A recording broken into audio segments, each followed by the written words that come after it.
This is the last meta report until, you guessed it, the OCG ban list.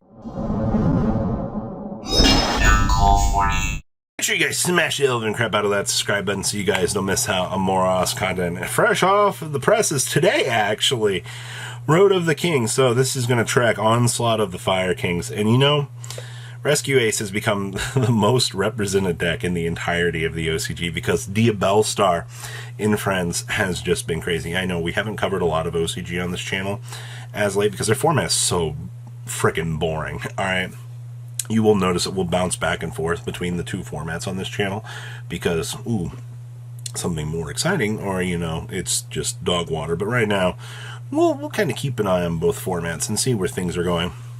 You have a 12.3% representation of Purely. Tier Elements at 8.8. And guess what? Centurion is actually doing things. Really surprising, actually. This actually shocked me. I did not expect to see that at all. And then we have Labyrinth at 6.9, 5.8, Fire King at 5.4. We have some Magicians at 5, Dragon Link at 4.6, Branded at 3.1. And we have a nice chunk of other here. Now, I shrunk this down so we can actually see some of these lists a little bit more wholeheartedly here. But your ratios, I mean, you had 45 Sinful Spoils. Rescue Ace. Pfft, not shocked there. We had 32 Purely builds. That's disgusting. 23 Tier Elements. If you start reading some of these names, you have 1 Adventure Ishizu Tier Elements, 1 Ishizu Vices Tier Elements, 1 Horus Ishizu. This is just... pick your gosh darn flavor of the month for this deck. We have 21 Centurion builds. Now, of these builds, 8 of which were the Horus variants. You had some super heavy variants. You had Dogmatica. I wonder what those look like. And then, of course, you had just 2 Centurion and 1 Cartesia Centurion. Okay, that's a little bit strange. And you had 18 Labyrinth, 15 Runic, 14 Fire Kings. Now, only of 8 of these were Sinful Spoil builds, and then you had a Tri-Brigade variant, and you had 1 Snake Eyes Fire King. That's interesting. But you get down here, I mean, you have Magicians, okay, Dragon Link, Branded, Math, Mech, Vanquish, Soul, Emancipator, Chimera, and then the, the one-of pile. This is disgusting when you look at the one-of pile. You're just like, what in the world is going on here? Now, what in the world is going on with this? So Daikon went 6-1 and finished first in the Naba 3v3. He ran 2 Super Polys directly in the main deck to break his opponent's boards. Mud Dragon is used against the Auroradon build of Rescue Ace and Centurion fusions with Super Poly, using the opponent's Herald of the Arclight, Dawn Dragster, whatever they're ending on here. Starving Venom is a fusion monster with super polymerization using Dark Monster, IP, the Little Knight, the Winda, and the Hot Red Dragon Archfiend. And Chekanaga is a very specific tech against the dangerous Shizu Tier Elements fusion build with super poly using the Winda and the number 41 Baguski. What? Okay, so in terms of build here for Rescue Ace, I mean, you do see the Diabellstar package here actually getting the chance to shine. I mean, you should be no stranger to this because bringing out Hydrant is key. Now, the good news here is we're not relying on Auroradon for once. Auroradon, the Synchro package, was the dominant build for so long in the OCG. And we've kind of kicked that off to the side at this point in time. You know, that part hasn't changed in the last 3 months since the last time you saw us talking about that data. All right, but I will say that this is a little cute down here. You do see the additional copy of the HQ, so post side decking out here, your opponent's doing some kind of cheesy things, you can kind of counterplay them. It'll be like you're playing the second copy. You can bet your butt that they are. Purely innovative. Ah, man, this is disgusting seeing this deck. So, Raito ran the exact 70 cards and went 4-0-3, 5-2, and 6-1 respectively, and finished first place together with the team. And they're playing 2 Droll and Lockbird, ran in the side deck against Danger. And really, this is our innovation list for this. We're talking about playing Droll and Lockbird as a tech choice.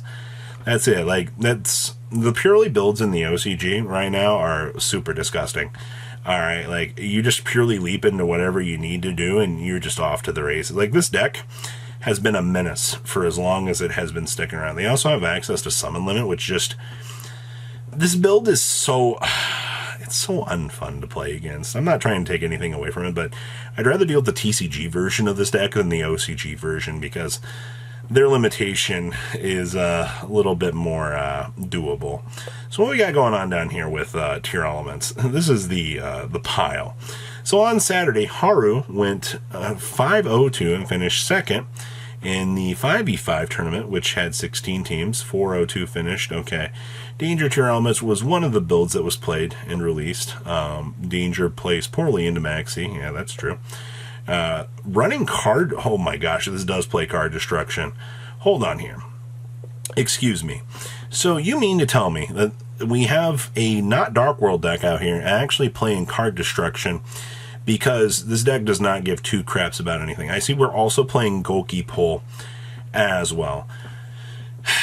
You know, I will give the OCG some credit for this. And they obviously have, you know, the Chaos Ruler. Oh my god, they're playing the Hot Red Dragon Archfiend. Oh, this is... The evolutions that OCG tier has gone through is so crazy at this point in time. So many people look at this deck and they're like, it just needs to stop. And I agree. All right. But it's definitely been one of the most innovative decks, I think, in the game's history, especially in terms of tech choices. I mean, they also have Curie, which, you know, the TCG punted that card. We did not want to deal with this guy at all. I perfectly understand the the audacity of this stupid good card. Outside of that, innovative. That's all I gotta say. Now, this is the section I wanted to see. Centurion down here.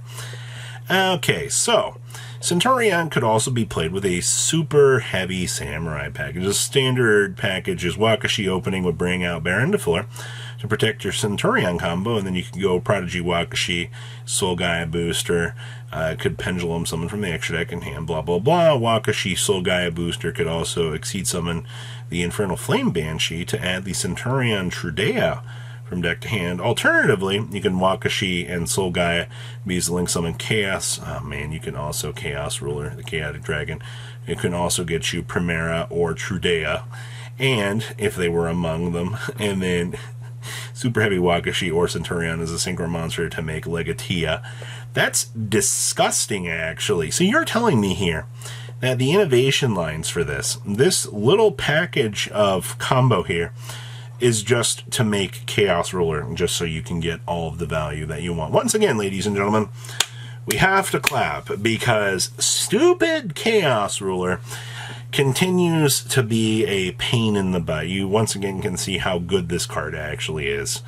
It is broken. Just one more stepping stone out here for you to abuse in Centurion. I haven't actually seen this build do anything, but I actually like this a lot. This is definitely a little bit more innovative. I think a lot of people kind of have missed. Now, Fire King's down here. Now, this deck has been very interesting. So, we have Pon D finished 5-2 and finished third place at the 6th Prohibition Cup, which had 34 participants. The new support from this. So, Legendary Fire King Ponix is the starter, blah, blah, blah. During the opponent's standby phase, Ponix effect would activate, add itself back to the hand, and Fire King Braun would add a Kieran from your deck to your hand. During the main phase, you could trigger, or effect a Kieran, destroy Ponix in the hand, special summon itself, and then your opponent's special summons a monster. Sanctuary of the Fire Kings would enable Garunix and Kieran to be used as Exceed Summon to make the Garunix, and then his effect would destroy all monsters on the field during the opponent's turn. You know, that's pretty strong, actually. The Dia Bellstar package in this deck is just chef's kiss. Like, it adds such a layer of consistency to this that you would be shocked to see how stupid good the results actually are. Like, kudos to this. Conclusion. Alright, so at the end of the OCG July format, Rescue Ace, Purely, and Tier Elements are still in the top 3. Yeah, who would have guessed? But Centurion has made great strides, almost catching up to Tier Elements. Structure Deck Onslaught of the Fire Kings has some impact on the metagame. Fire Kings entering the competitive scene, but interesting to note how the card designs such as Stand-Up Centurion and Sanctuary of the Fire Kings are trending towards summoning during the opponent's turn. Yes, that is actually kind of interesting to see, you know, these actual effects taking advantage during the opponent's turn. So, I got nothing else for you here, but what an absolute dumpster fire of an event of a week. So it's due ban list tomorrow. Buckle up. Make sure you guys smash up and crap out of that subscribe button. I'll see your beautiful faces back here later today, guys. Peace out. Patrons, thank you.